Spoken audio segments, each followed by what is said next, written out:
এটি তামিমের পড়ার টেবিল। প্রতিদিন বই খাতা নিয়ে বসত সে। সবই এখন পড়ে আছে একাকী। পাখি পালনের শখ ছিল তামিমের। প্রিয় পাখি দুটি রয়েছে আগের মতো, শুধু তামিম নেই। তবে মা হিসেবে আশার প্রদীপ এখনও নিভতে দেননি চম্পা খাতুন।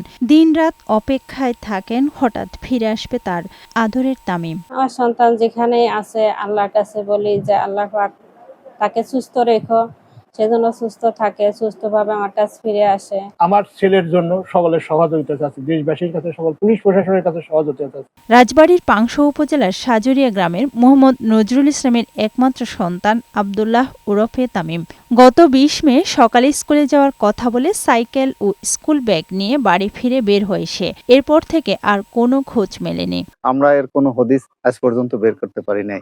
না পারছে কোনো অভিভাবকরা খুঁজে, না আমরা কোনোভাবে পারছি। স্কুলের শিক্ষকরাও তামিমের নিখোঁজ হওয়াকে রহস্যজনক বলছেন। এভাবে নিখোঁজ হয়ে যাওয়া শুধু তার পরিবার নয়, পুরো এলাকাবাসীর মাঝে সৃষ্টি করেছে আতঙ্ক। বাড়ি থেকে দেখি ফোন আসছে যে স্যার মনে কি স্কুলে গেছিল।